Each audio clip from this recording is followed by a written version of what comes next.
तो दोस्तों finally Monday night raw आज हो चुका है खत्म और ऑस्टिन थ्योरी बन चुके हैं विजन का पार्ट। और रे मिस्टीरियो को देख के गुंथर ने क्या बोला जब उनके दोनों की आंख मिले, सब कुछ डिटेल में बात करेंगे। तो चलिए शुरू करते हैं। तो स्वागत है आपका फिर से रेसलिंग का ज्ञान में, जहां आज हम बात करने वाले हैं मंडे नाइट रॉ के बारे में और उसको रिव्यू करेंगे। तो आज मंडे नाइट की शुरुआत करते हैं पॉल हेमन और ऑस्टिन थ्योरी, जहां बैक स्टेज पे इन दोनों को दिखाया जाता है। जहां बैक स्टेज पे ऑस्टिन थ्योरी बात कर रहे थे पॉल हेमन के से कि अब वो विजन का पार्ट है और विजन को वो हर ऊंचाई पर ले जाएंगे। जहाँ पे अब वो सपोर्टिव की तरह नहीं आए, वो लीडर की तरह बन के आ रहे हैं और विजन को आगे ले जाने में वो पूरी सहयोग करेंगे पॉल हेमन। यहाँ पे दोनों के बीच में रियली रियली का बात होता है, हर बात पे रियली रियली वो दोनों बोलते हैं। तो इससे तो कंफर्म हो गया कि ऑस्टिन थ्योरी अब परमानेंट विजन का पार्ट हो चुके हैं। उसके बाद नेक्स्ट रॉ पे हमें मैच देखने को मिलता है वुमेन डिवीजन का, जहाँ पे आस्का फेस करते हैं रिया रिप्ली को। मैच सही चल रहा था और मैच में लगा था रिया रिप्ली जीत जाएंगी, लेकिन तभी वहां पे कायरी सेन आती है और इस मैच में इंटरफेयर करती हैं। और जब रिया रिप्ली एक मूव परफॉर्म करने जा रही होती है, तभी यहाँ पे कायरी सेन उनको धक्का दे देती है टॉप रोप से, जहाँ पे फिर ईओ स्काई मदद करने आती हैं। लेकिन ईओ स्काई यहाँ पे मदद करने से ज्यादा उनका काम बढ़ा देती हैं, जहाँ पे ईओ स्काई उल्टा पिट जाती हैं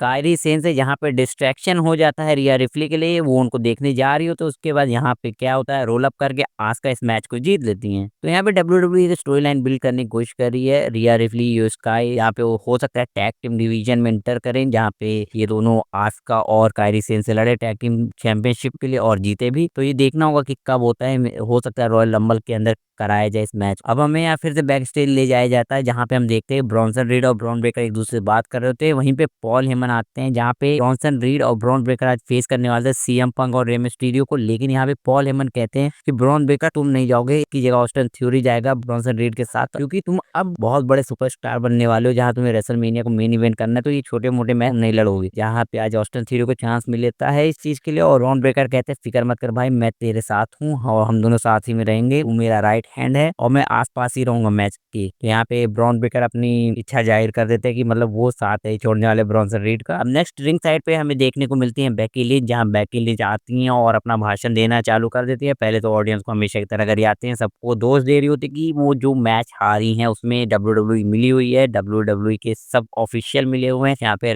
कह सकते हैं कि रेफरी मिले, कमेंटेटर मिले, सब मिले हुए हैं। ये मुझे धोखे से हराया गया है, मैं हारी नहीं। यहाँ पे ये मेरा इंटरकॉन्टिनेंटल टाइटल है वो भी धोखे से उसको दिया गया है। जहाँ पे मैक्सी आती है, कहती है बस कर भाई, तू बेस्ट इन द वर्ल्ड है, ग्रेटेस्ट ऑफ ऑल टाइम है, लेकिन मैंने तुझे हराया है शायद एक बार नहीं नहीं, दो बार नहीं, तीन बार हराया है और चौथी बार भी हराऊंगी। तो कंप्लेन करना बंद कर, अगर चैंपियन है तो आके लड़। ये सब बोलती हैं। जहाँ पे बेकी लिंच का इसके बाद पारा गर्म हो जाता है, वो अटैक करना चालू कर देते हैं मैक्सी के ऊपर। लेकिन वो शायद भूल गई थी कि मैक्सी वो वाली मैक्सी नहीं रही है जो पहले थी। यहाँ पे वो एंकल लॉक में फंसा देती हैं बेकी लिंच को। उसके बाद बेकी लिंच को टैप आउट करना पड़ता है, जहाँ पे फिर मैक्सी उनको छोड़ती हैं और स्टैंड टॉल करती हैं रिंग के अंदर। जहाँ पे अब हमें पता है कि रॉयल नंबर में इनका भी मैच कराया जा सकता है इंटरकॉन्टिनेंटल चैंपियनशिप के लिए। स्टोरी लाइन बिल्टी हो रही है, तो हाँ देखने को हमें मिल सकता है। अब फिर से हमें बैक स्टेज ले जाया जाता है, जहाँ पे हम क्या देखते हैं कि एडम पियर के साथ बात कर रहे होते हैं इवान, जिनका मैच आज था मंडे नाइट रॉ पे एल ग्रांडो अमेरिकानो के चेले के साथ।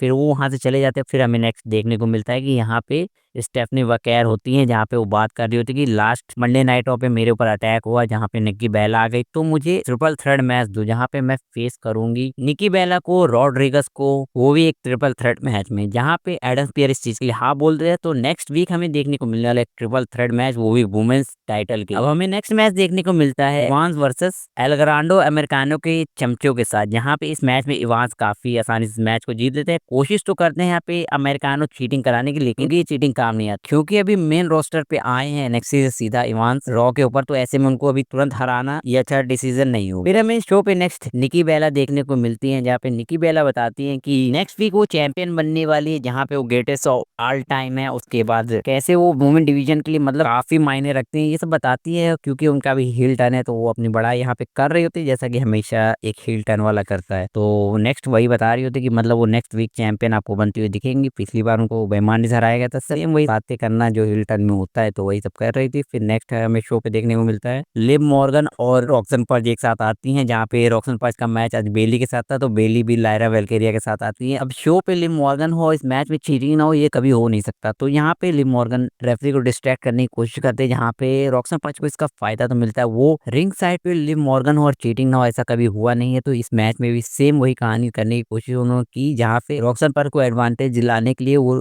रेफरी को डिस्ट्रैक्ट तो करती हैं, और रॉक्सन पर्ज इस चीज में कामयाब भी होती है, जहाँ पे रिंग का पैड खोल के वो बेली को इस चीज पे दे मारती हैं। लेकिन यहाँ पे रकेल रॉड्रिगस से गलती हो जाती है, जहाँ पे वो इस चीज को समझ नहीं पाती, जहाँ पे वो भी डिस्ट्रैक्ट करने की कोशिश करती है रेफरी को, जिससे का फायदा यहाँ पे मिलता है बेली को। लेकिन यहाँ पे लायरा वेलकेरिया भी इन दोनों के ऊपर अटैक करती है, लिव मॉर्गन और रकेल रॉड्रिगस पे, जहाँ पे फिर वो लायरा समझाती है बेकी को कि तुम्हें इस मैच को जीतना है, तो उनके अंदर का भूत जाग जाता है और बेली इस मैच को अपना फिनिशर लगा के जीत लेती हैं। तो जजमेंट डे में फिर से आग लग चुकी है। अब कौन सा मेंबर आउट हो रहा है ये धीरे धीरे हमें समझ में आ रहा है। नेक्स्ट स्टेज हमें देखने को मिलते हैं ऑस्टिन थ्योरी और ब्रॉनसन रीड, जहाँ पे ब्रॉनसन रीड कह रहे होते हैं बेटा तू अभी बच्चा है तो मेरे पीछे रहना, मैं जैसा बताऊंगा वैसा तुझे आज करना है। जहाँ पे ऑस्टिन थ्योरी अपनी बातों को रखते हैं, कहते हैं तू भाई मेरे पीछे रहना, मैं आज सब कुछ करने वाला। तो यहाँ पे लीडरशिप की नजरिए से ऑस्टिन थ्योरी आए, जहाँ उन्होंने साफ कर दिया कि भाई मैं किसी पीछे के लिए नहीं आया हूँ, मैं आगे बढ़ने के लिए आया। यहाँ पे उसके बाद वो दोनों चल देते हैं वहां से, क्योंकि नेक्स्ट इनका मैच था। वहीं पे हमें बैक स्टेज जजमेंट डे दिखाई जाती है, जहाँ पे वो आपस ही में लड़ रहे होते हैं, जहाँ पे डोमिनिक मिस्टीरियो और यहाँ पे फिन बैलर आते हैं, तो पूछते भाई क्यों लड़ रहे हो तुम पे, जहाँ पे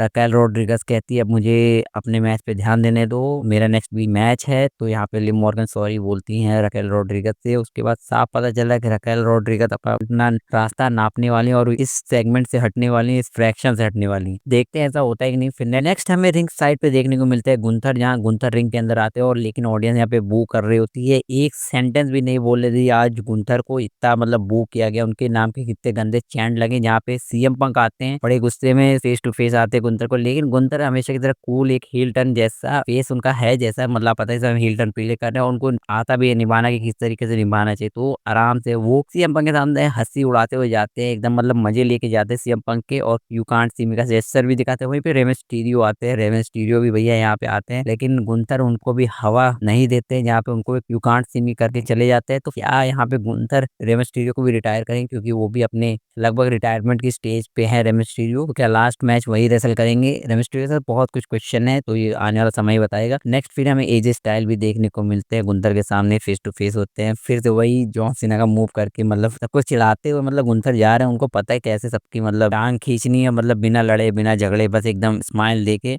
फिर नेक्स्ट हमें शो पे देखने को मिलता है अपना मेन इवेंट, जहाँ पे CM Punk Rey Mysterio face करते हैं ब्रॉन्सन रीड और ऑस्टिन थ्योरी को। मैच काफी तगड़ा होता है। अब यहाँ पे ऑस्टिन थ्योरी क्लियरली पिन कर देते हैं रे मिस्टीरियो को बिना ब्रॉन ब्रेकर की मदद लिए हुए, लेकिन जैसे ये शो खत्म होने पे आता है, तो यहाँ पे Austin theory and Bronson read attack करते हैं सीएम पंक के ऊपर, लेकिन सीएम पंक दोनों को निपटा देते हैं। लेकिन यहाँ पे पीछे से ब्रॉन ब्रेकर आता है, जो स्पीयर मारता है सीएम पंक को और स्टैंड टॉल करता है अकेले, और यहीं पे रॉ खत्म हो जाती है। फिलहाल आपका क्या कहना है आज के मंडे नाइट रॉ के बारे में, कमेंट बॉक्स में बताइए।